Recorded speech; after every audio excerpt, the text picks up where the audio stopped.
Muy bien.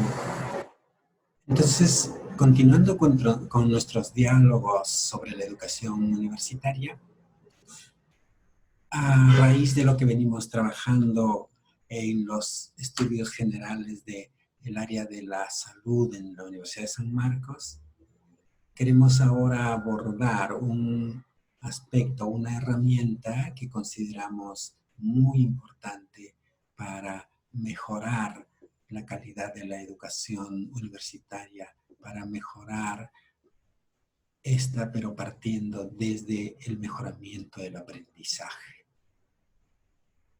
Consideramos que es fundamental centrarse en el aprendizaje de los estudiantes como un indicador de la mejora de la calidad.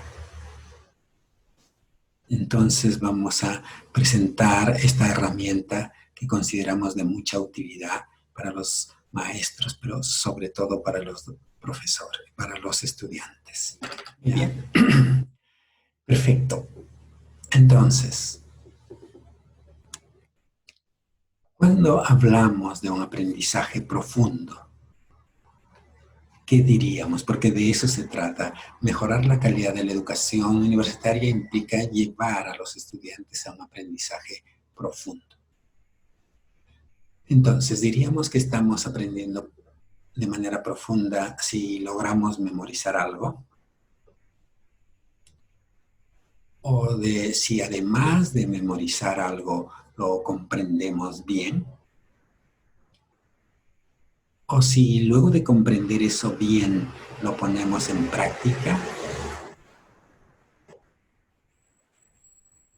Obviamente, si ponemos en práctica lo que hemos aprendido, eso ya ayuda a un mejor aprendizaje, pero todavía no es un aprendizaje profundo, no es suficiente, como vamos a ver.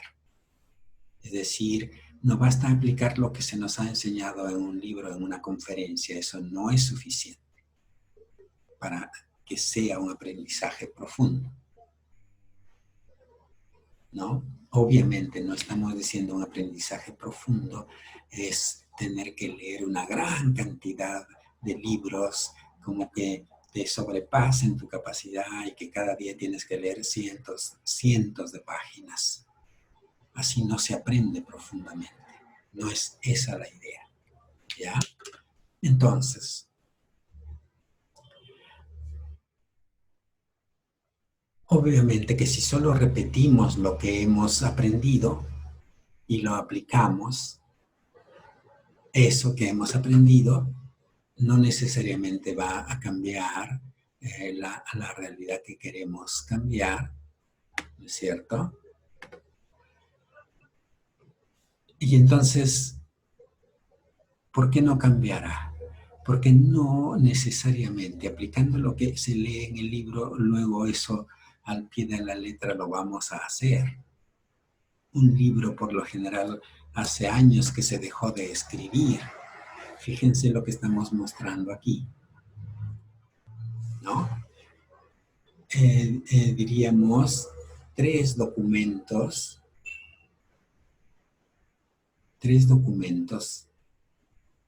es la carátula de tres documentos de la Organización Mundial de la Salud.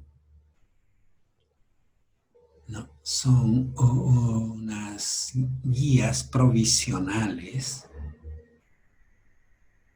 para el uso de la mascarilla como una medida de prevención del coronavirus, de la infección por coronavirus. ¿Ya? ¿Pero qué nos estamos viendo allí? Fíjense que hay fechas muy cercanas, son tres versiones. Una de marzo, otra de abril y una reciente de junio, de hace 4 días. ¿Se imaginan que aquel que leyó en marzo, estas son las indicaciones y esto es lo que hay que hacer? Si aplicara solo eso, sin tener en cuenta lo que luego se acaba de publicar en abril y sobre todo la de junio, que clarifica mucho lo que hay que hacer. Entonces, aprendizaje profundo no es solo aplicar lo que hemos aprendido, sino es analizar si se ajusta a la realidad, si se corresponde, si hay, diríamos, evidencias de que eso funciona o no funciona. Eso es lo que ha hecho la Organización Mundial de la Salud al tener esta revisión constante y ahora ya tiene una versión, diríamos, más actual y donde dice con claridad que el uso de la mascarilla a nivel comunitario es muy importante, junto a otras medidas para la contención, para la disminución del contagio del coronavirus. En marzo decía que no, ¿ya? En marzo decía que no era, diríamos, eficaz, no era necesario. Ahora lo considera obligatorio por todo lo que se ha visto, por ejemplo, en lo que pasó, sobre todo en los países asiáticos, ¿no? Y investigaciones que luego se han hecho, ¿ya? Entonces, si nos hubiéramos quedado con el concepto de marzo, eso ya estaría desfasado. ¿Está bien? Entonces, si nos hubiéramos quedado con ese concepto que leímos en marzo y lo aplicáramos, no sería suficiente. La realidad dice que eso ha cambiado y tengo que cambiar. ¿Ya? Muy bien. Entonces se ha hecho un análisis de lo que pasa con la información más reciente y se ha llegado a la conclusión de que se debe modificar esas normas, esas guías provisionales. Ya, pero no solo se necesita analizar y ver lo que estamos aprendiendo, sino que se necesita también crear un nuevo conocimiento. Esto es sumamente importante que lo tengamos en cuenta. En el proceso en que estamos yendo a aprender, no solo debemos memorizar lo que dice el libro, tenemos que preguntarnos qué quiso decir el autor o por qué dijo eso, pero qué diría ahora, ¿no? Porque entonces todo ese es el diálogo que tenemos que hacer como lectores de un autor, de un artículo. ¿Ya? Muy bien. Pero no es suficiente. Miren, ¿qué estamos viendo aquí? Estamos viendo seguro que ya ustedes identificaron, este es un producto que se llama Tokosh. Tokosh derivado de un proceso que se hace con la papa. Es un proceso que se hace sobre todo, diríamos, en el norte del país, en las zonas de sierra, sobre todo del norte. No hemos visto esto mucho en la Sierra Sur. Hay otro proceso en que se trabaja con la papa y se produce el chuño, que es algo parecido, pero este producto concreto es el Tokosh. ¿Por qué lo presentamos en este momento? Porque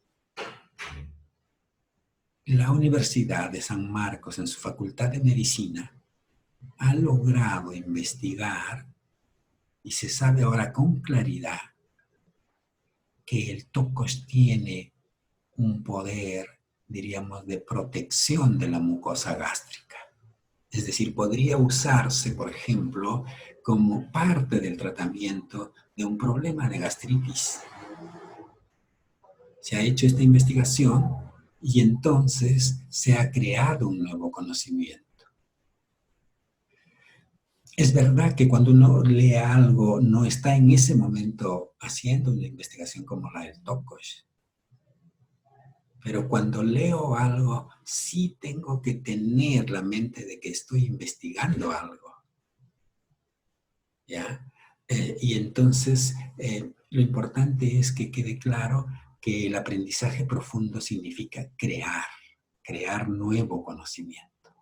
Como ya sabíamos de nuestro anterior diálogo, conocer es transformar la realidad conocida y transformarse en ese proceso. También en ese momento en que estoy leyendo algo, tengo que estar pensando en qué debo descubrir, qué más allá de lo que ahí se ha dicho, o qué con lo nuevo que se ha descubierto, ahora puedo deducir y puedo llegar a concluir. ¿Ya? Muy bien.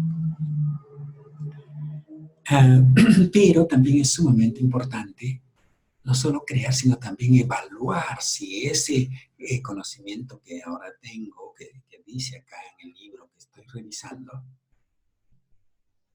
se corresponde con la realidad. ¿Cómo puedo hacer para aplicarlo?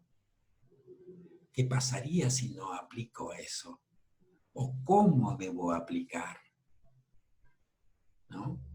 Entonces, una evaluación de lo que estoy leyendo en función del contexto de la realidad. O sea, no basta leer y memorizar, sino hay que estar pensando en esta parte. Esto que estoy leyendo efectivamente es así, o este libro se produjo hace 6 o 7 años. Obviamente sobre la mascarilla no tenía nada que decirnos seguro que de lo que hoy sabemos. ¿Ya? Entonces, todo esto es, diríamos, trabajar para un aprendizaje profundo, ¿no? Muy bien. Entonces, ¿cuándo es que hablamos de un aprendizaje profundo? Es ese proceso que nos lleva, como se dice aquí, efectivamente al desarrollo de nuestro pensamiento crítico. Es decir, no solo memorizar y comprender y aplicar, sino también analizar si eso es así ahora, o por qué fue en su momento, o qué hubiera pasado si esto hubiera sido de una manera distinta, ¿no? Y ese es el razonamiento que siempre debemos tener como profesionales de la salud. Todo eso, ¿ya? Entonces tenemos que desarrollar nuestro pensamiento crítico, ¿ya? Ok, muy bien. ¿Por qué? Porque queremos aprender profundamente. Entonces, es importante que nos preguntemos, ¿no? Este aspecto.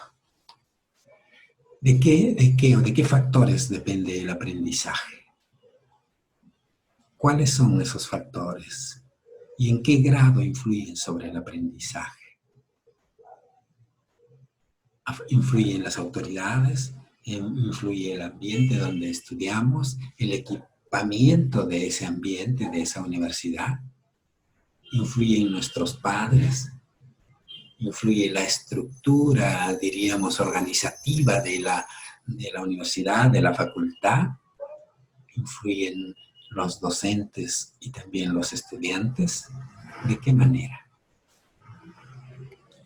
Entonces, lo que se ha estudiado es lo que estamos viendo aquí. ¿Qué nos dice esto?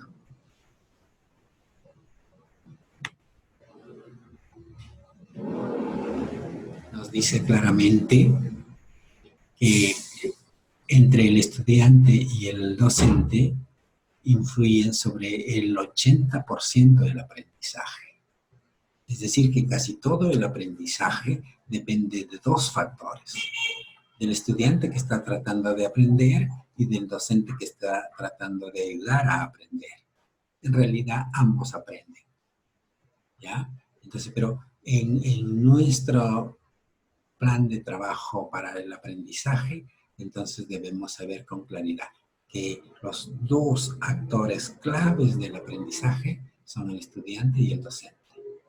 Esto no quiere decir que vamos a liberar al resto de una responsabilidad, sí hay, pero es menor. Entonces, ahora que estamos iniciando los estudios, tenemos que centrarnos en aquellos elementos que dependen de nosotros, del estudiante y del maestro, del docente, ¿ya? Ok, ya sabemos eso, hay estudios serios que han evaluado eso, ¿ya? Muy bien. Entonces ahora la pregunta que tenemos que hacernos, obviamente, ya creo que cae, como dicen, de madura. ¿Cómo vamos a hacer los estudiantes para aprender profundamente? ¿Ya? Eso es lo que queremos trabajar ahora con algunas herramientas, pero hoy día básicamente con una herramienta que consideramos que puede ayudar muchísimo. ¿Está bien? ¿Qué estamos viendo aquí? Este es un ejemplo muy sencillo de lo que es un mapa conceptual, ¿no? Es un ejemplo hecho para que los niños que están en los primeros grados de la educación básica, diríamos que aprendan a expresar sus conceptos, sus aprendizajes, así expresarlos en representación gráfica, en un mapa conceptual. Hay otras formas de representación, pero lo que queremos trabajar, porque se ha demostrado que son sumamente útiles para el aprendizaje profundo, son los mapas conceptuales, ¿ya? Entonces, ¿qué es un mapa? ¿Quién de ustedes ahorita para el video y dice un mapa conceptual? ¿Qué es? Ojalá que la mayoría de nosotros haya detenido un momento el video para formarse su propio concepto a partir de lo que vemos. Entonces diríamos que un mapa conceptual es efectivamente una representación gráfica de conceptos, ¿no? De conceptos. ¿Cuál es el concepto principal que estamos viendo aquí? Trabajado para niños.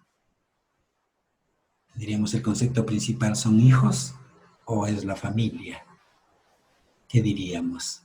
¿Son los hijos que están a este nivel o es la familia el concepto principal? Entonces, en el mapa conceptual el concepto va arriba, va en el nivel más alto, ¿ya? Y a partir de ese concepto principal, que es la familia, se van derivando o se va relacionando con otros conceptos.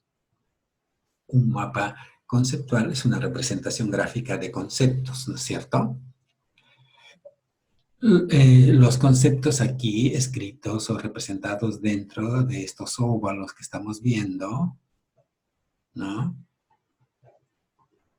Esos son los conceptos, pero los conceptos están unidos por lo que se llaman los enlaces. Los conceptos están relacionados, ¿no? Aquí dice la familia formada por, ese formada por que está dentro de una flecha y que se une diríamos, el concepto de abuelos, ¿no? Esa flecha es el enlace entre dos conceptos, ¿ya? Luego vamos a ver cómo exactamente se llama ese enlace. Pero entonces un mapa conceptual tiene los conceptos y tiene los enlaces. Y un enlace es una frase, pero como parte de una flecha. Eso es muy importante. No es un segmento el que estamos viendo, es mucho mejor que sea una flecha porque nos indica el sentido en cómo se debe leer el mapa o cómo se han relacionado los conceptos. ¿Ya? O sea, aquí no podría leerse, por ejemplo, los abuelos formados por la familia. Que podría ser si hay un segmento. Aquí se lee la familia formada por abuelos. ¿Por qué? Porque la flecha dice cómo está relacionado. ¿Ya? Entonces es muy importante los conceptos, los enlaces, y estos conceptos están guardando una cierta jerarquía, ¿no?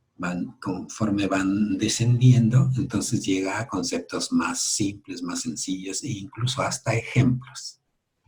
Por ejemplo, al final diríamos que esta familia formada por abuelos, padres, etcétera, termina en los hijos y aquí están unos ejemplos de 3 hijos. ¿Está bien? Muy bien. Pero eso es, diríamos, solamente eso es la familia. Entonces los niños podrían decir, no, también la familia está formada por los tíos y por mis primos, ¿no? Y están representados en el mapa conceptual.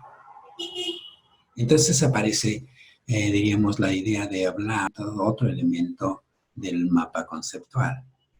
Hemos dicho que son conceptos, enlaces, acá hay otro enlace, otro, y jerarquía, niveles de conceptos. ¿Está bien?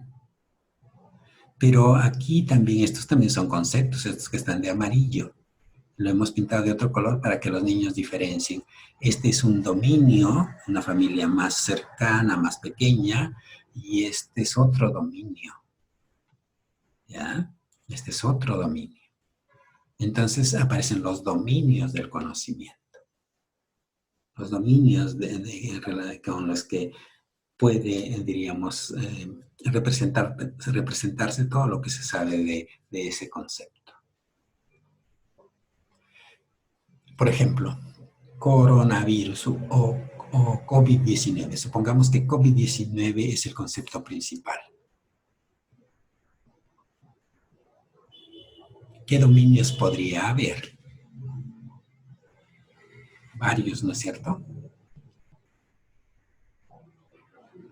Desde causas del coronavirus o origen del coronavirus, ¿no? Otro podría ser síntomas del coronavirus. Otro podría ser esto, a quienes afecta.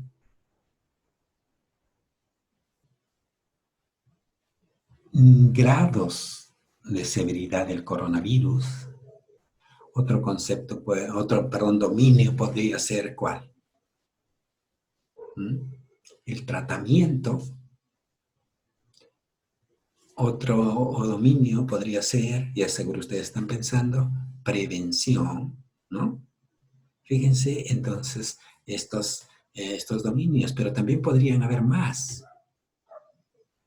Consecuencias, diríamos, en la salud mental de las personas, por ejemplo. Consecuencias económicas. En fin, todos esos son dominios a partir del COVID-19. ¿Ya? Esto es lo que se quería representar acá. Y entonces quisiera que reparemos que estos dominios del conocimiento, de los conceptos,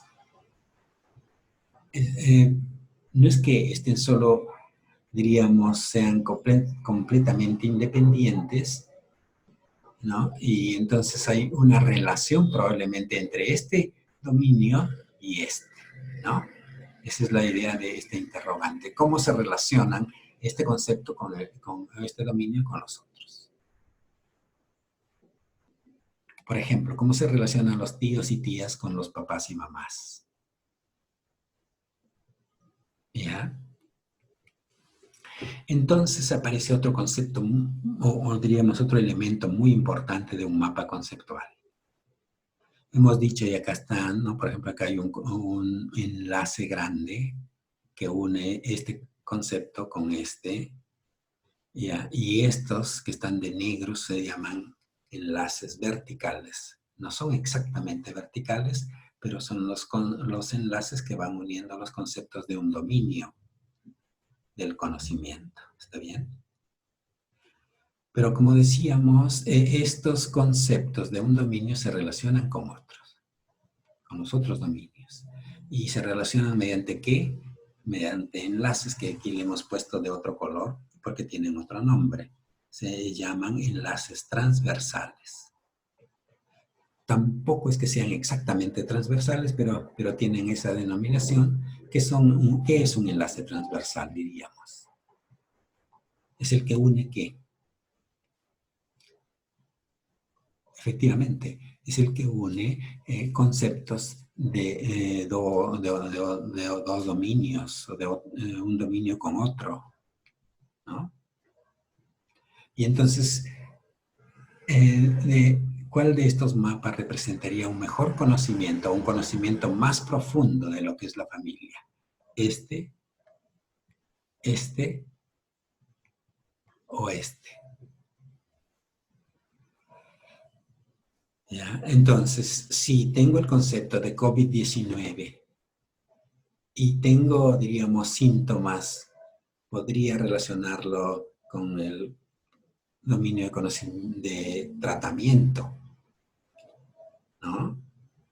O podría también relacionar causas del coronavirus, ¿no? O cómo se propaga, ¿no? Con prevención, ¿no?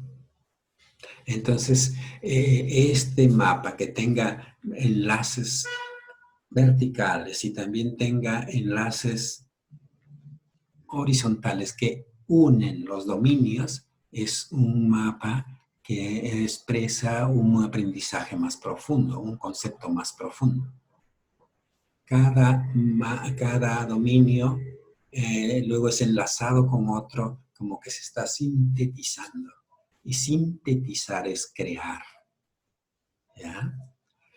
Entonces, es muy importante que de todo lo que vamos aprendiendo cada semana, hagamos un mapa conceptual. Esa es la idea.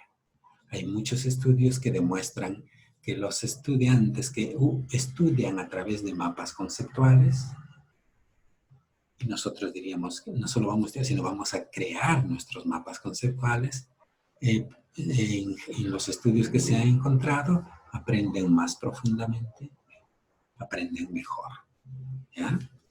Entonces, miren, por ejemplo, aquí, este es un mapa conceptual hecho por un estudiante de estudios generales el 2018. Y cada estudiante en ese año, en cada semestre, hizo alrededor por lo menos unos 15, 16 mapas conceptuales principales sobre los aspectos claves que se iban estudiando cada semana. Y entonces se imaginan que ustedes hagan mapas conceptuales de todo lo que van estudiando. Y si lo hacen en softwares apropiados, claro, lo primero es que hay que hacerlo a mano y ustedes verán que estamos recomendando eso. Primero a mano con lápiz, borrador, lápiz, y luego eso pasarlo a un software, ¿no?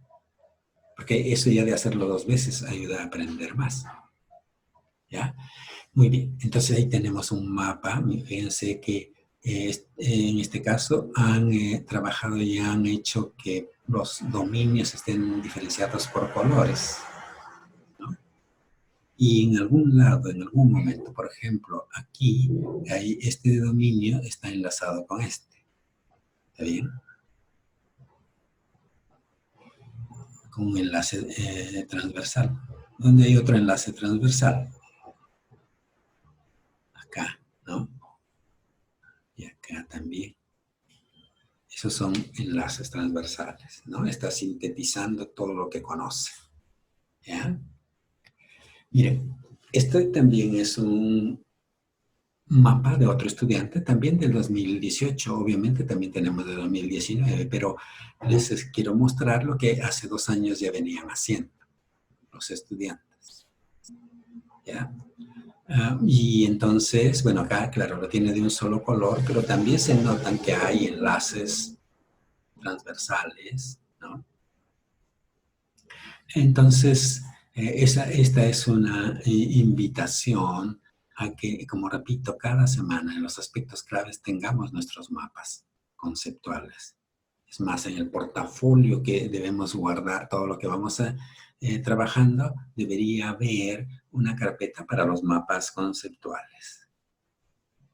Y mejor si van diciendo, de esta semana 1, este es mi mapa, semana 2, semana 3, y ustedes mismos van a tener la capacidad de darse cuenta cómo es que han ido aprendiendo cada vez más.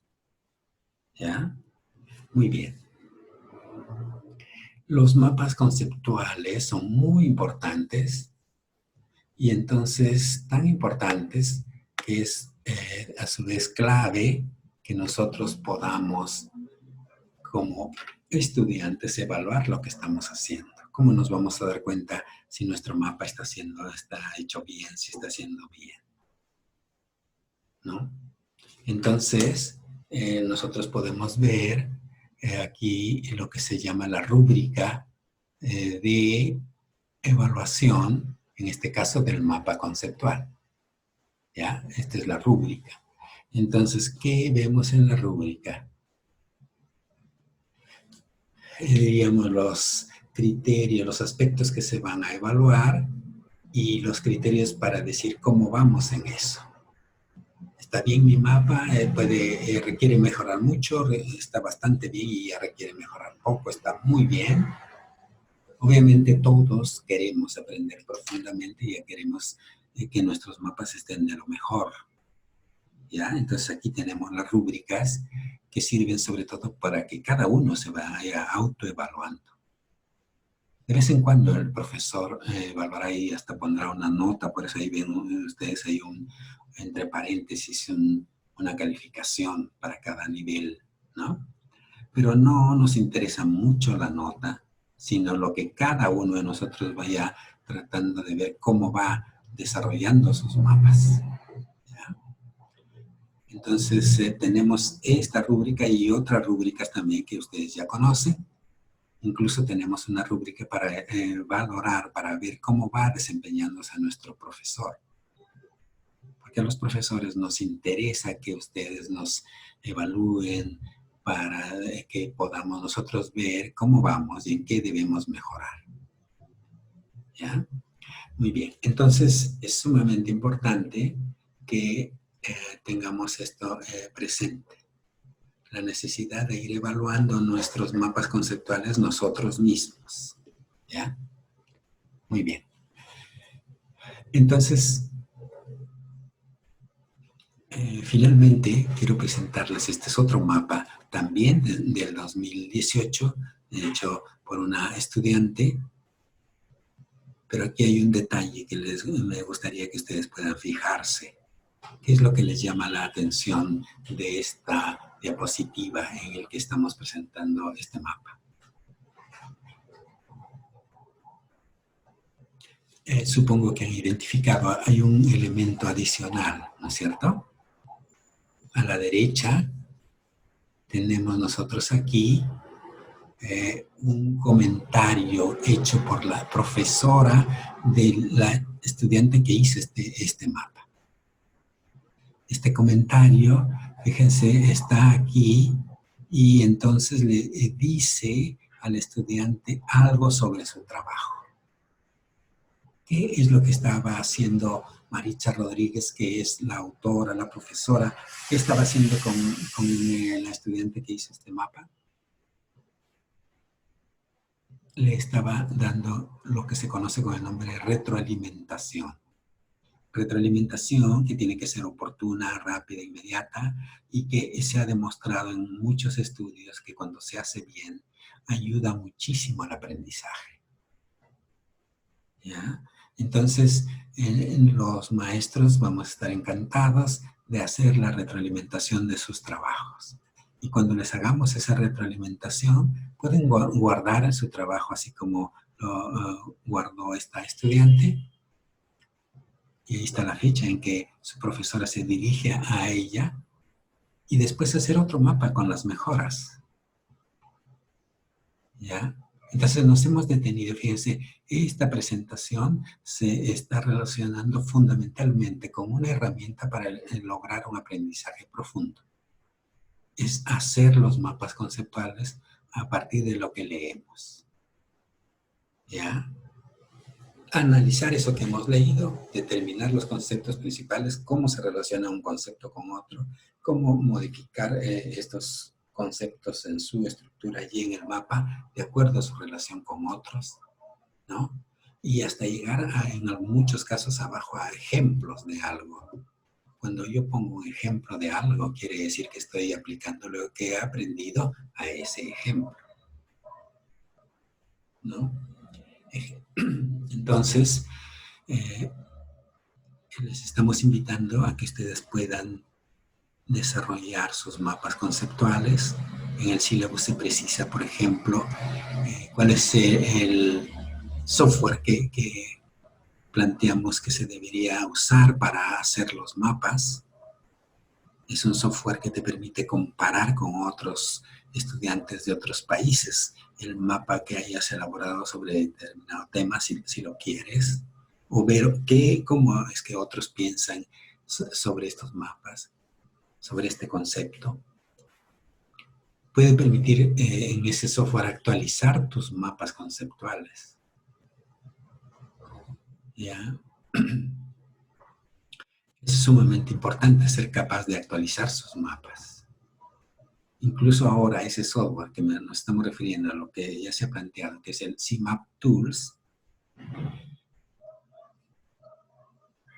Entonces, ese software te permite hasta poner figuras, videos en determinado concepto que es importante. Le puedes agregar una figura para, ya, esto es así, o un video que explica algo.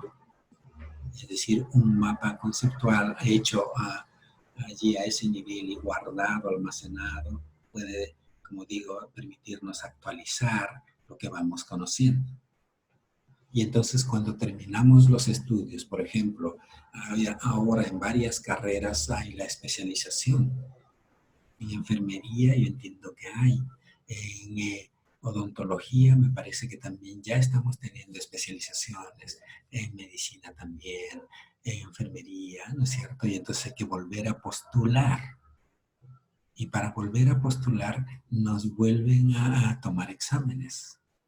Imagínense si tuviéramos que leer en ese momento todos los libros que hemos leído a lo largo de los años de la carrera, de la parte preprofesional. Pero ¿qué tal si nuestros mapas conceptuales los vamos actualizando y guardando las nuevas versiones, tal vez eliminando algunas, lo que diga este proceso de aprendizaje profundo? Entonces, quiero agradecerles por habernos escuchado. Me gustaría que pongan en práctica el uso de esta herramienta, los mapas conceptuales, como una forma de aprendizaje profundo que debemos lograr en los estudios de las ciencias de la salud. Muchas gracias.